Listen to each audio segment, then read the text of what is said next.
Nah, maka untuk menjadi bupati atau pimpinan apapun, yang harus kita mengerti adalah keinginan rakyat.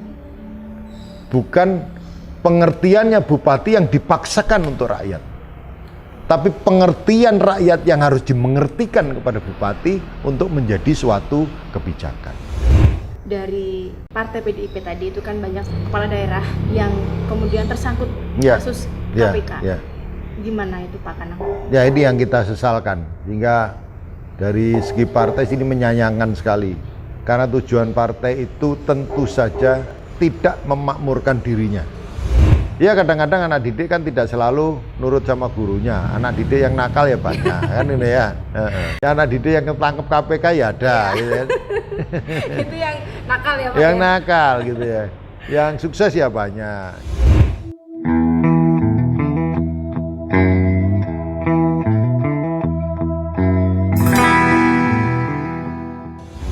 Dua periode di wakil bupati, dua periode di bupati. Betul. Ngawi, ya kan?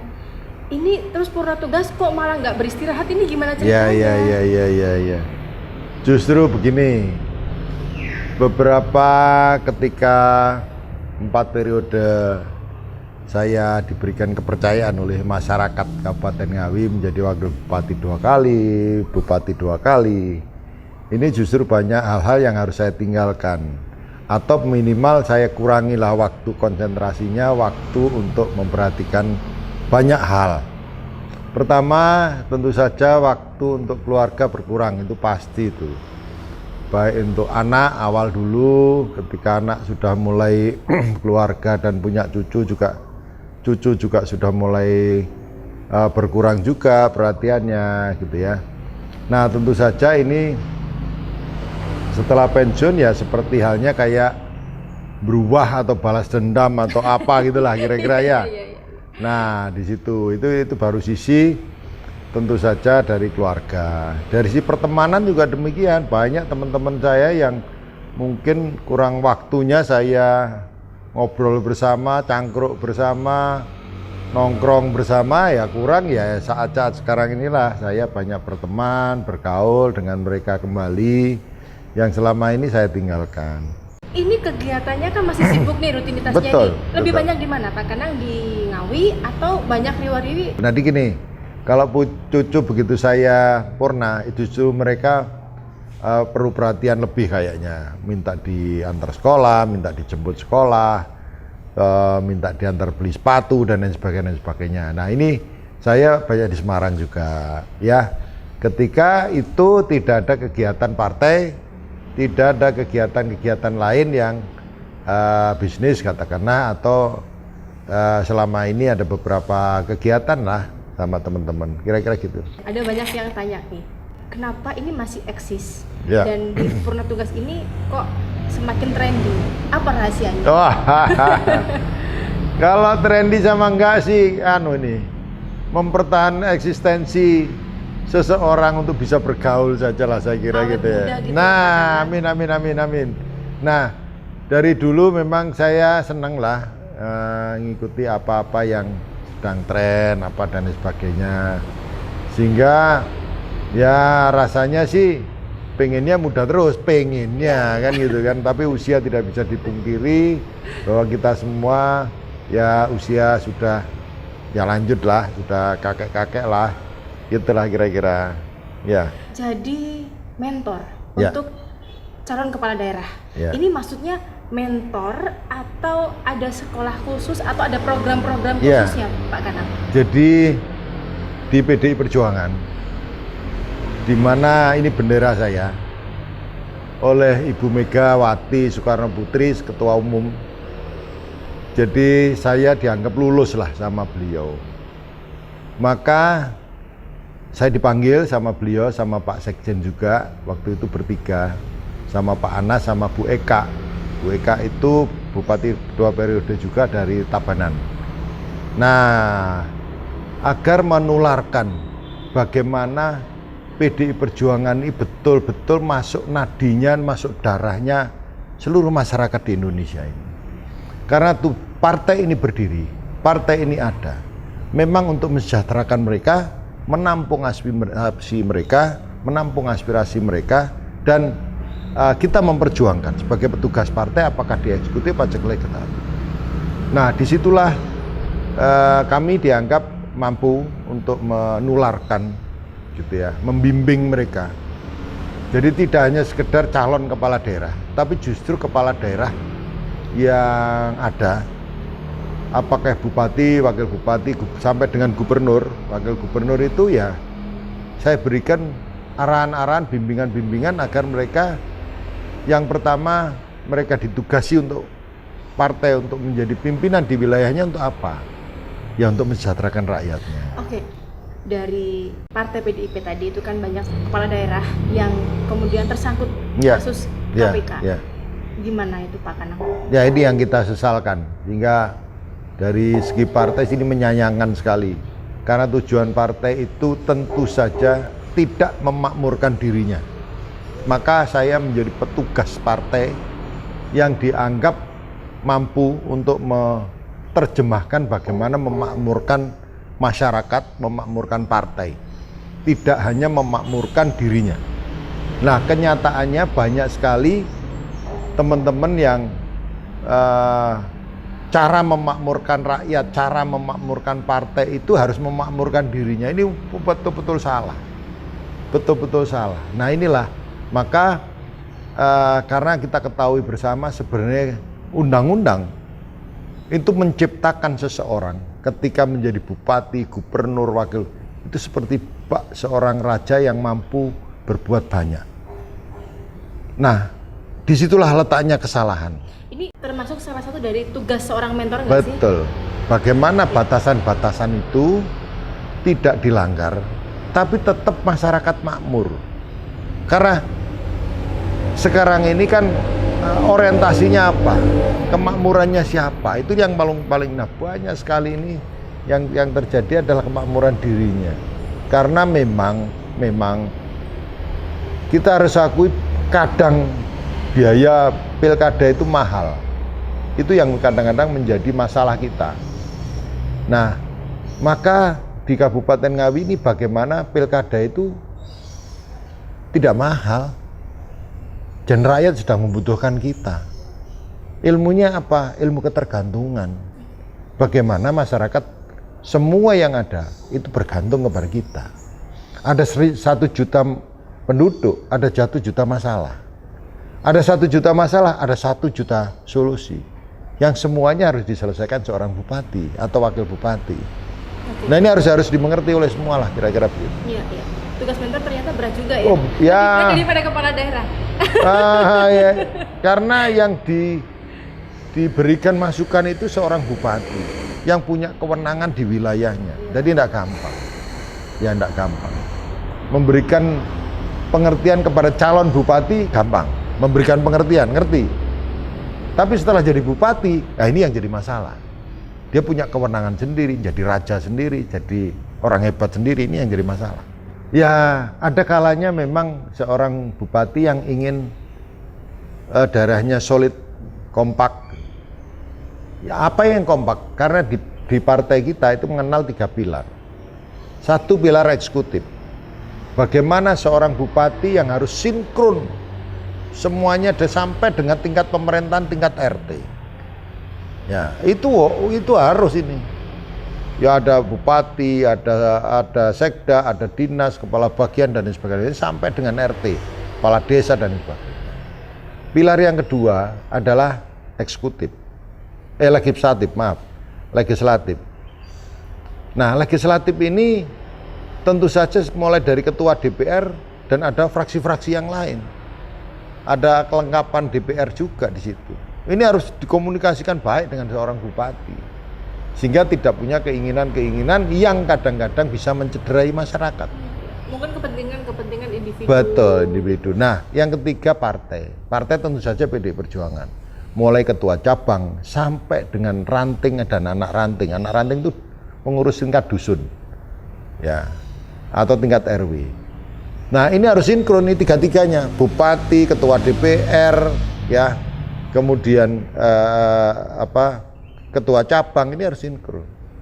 Sampai dengan turun ke bawah sampai PAC sampai RT, itu harus sinkron.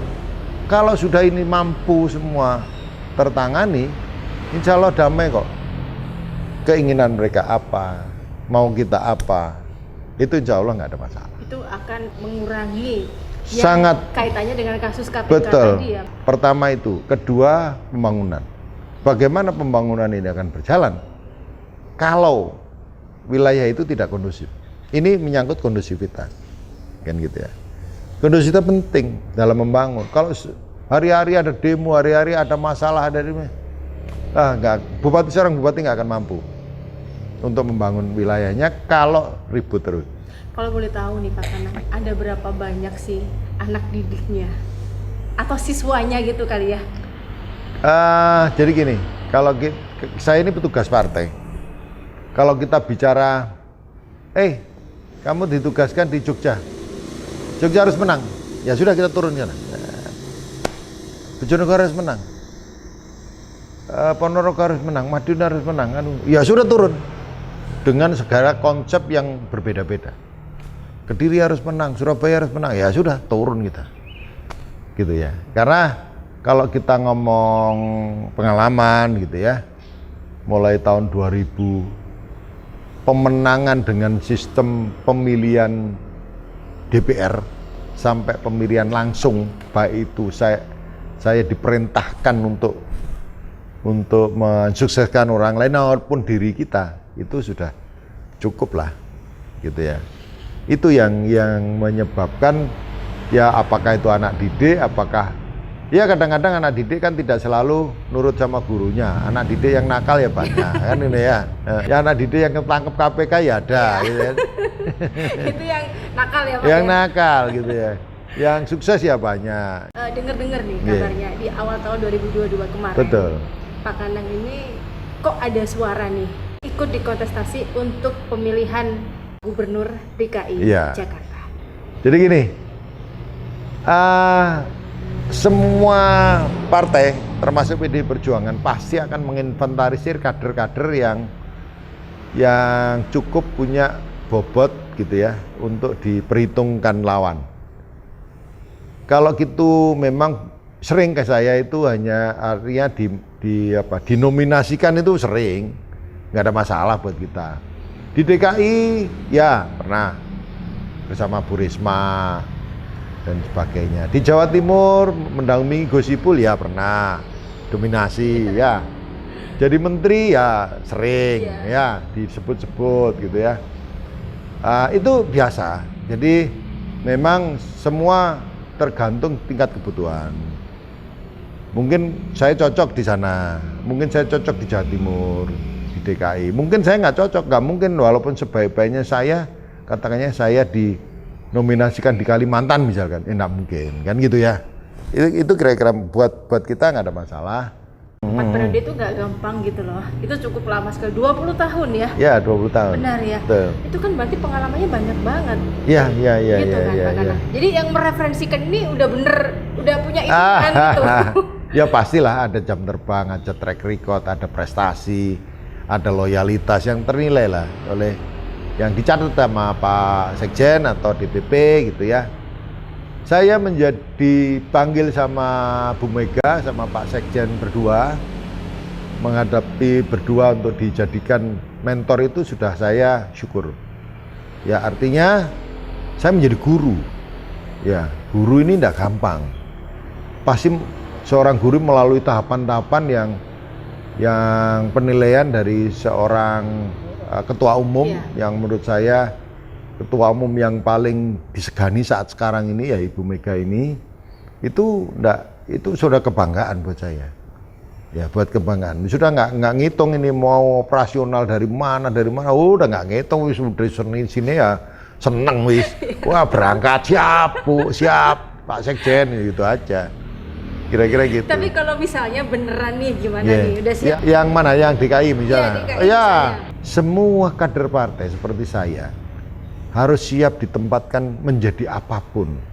Dan setelah menjadi apapun, kita semua akan menyebut dirinya adalah petugas partai. Tugasnya partai apa? Apakah mengabdi kepada partai? Tidak. tapi menyelesaikan masalah-masalah di lingkupnya itu sendiri. Ini harus semua orang tahu. Ketika saya menjadi petugas partai yang ada di Ngawi menjadi bupati, tentu saja partai memerintahkan untuk menyelesaikan masalah-masalahnya di Ngawi, bukan masalahnya partai. Gitulah kira-kira. Jadi ini harus jelas semua. Terakhir nih Pak Kanang. Apa sih yang ingin disampaikan ya kira-kira untuk siswa? Tadi yang saya menunjukkan karena Pak Kanang ini kan mentornya nih, mentornya kepala daerah nih. Apa sih yang ingin disampaikan?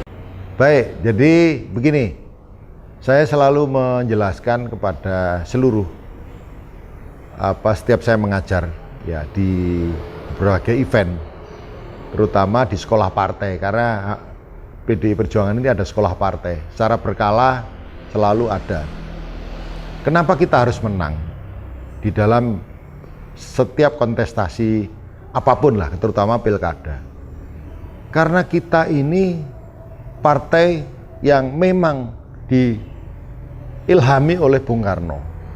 Bung Karno inilah yang memerdekakan negeri ini dan merangkum semua kekuatan yang ada di bumi ini untuk menjadi kekuatan yang menuju kemerdekaan. Nah, tentu saja kita semua sebagai kader partai inginnya mengisi kemerdekaan ini secara sempurna. Kemerdekaan ini sudah dikatakan adalah pintu gerbang kemakmuran bangsa. Maka kemakmuran ini harus dicapai. Nah, berkali-kali saya katakan, ayo kita makmurkan negara, ayo kita makmurkan negeri, ayo kita makmurkan masyarakat. Maka makmurnya masyarakat itu dari mana? Dari hatinya. Ya, ketika kita selalu berkumpul, dicari tidak sulit, diberikan keluhan ada solusi, itu adalah makmur. Makmur tidak selaras langsung itu dengan yang namanya material. Material itu nomor 2. Tapi hatinya rakyat harus makmur dulu sebelum materialnya makmur. Nah, maka untuk menjadi bupati atau pimpinan apapun ya, yang harus kita mengerti adalah keinginan rakyat. Bukan pengertiannya bupati yang dipaksakan untuk rakyat, tapi pengertian rakyat yang harus dimengertikan kepada bupati untuk menjadi suatu kebijakan. Itu kira-kira.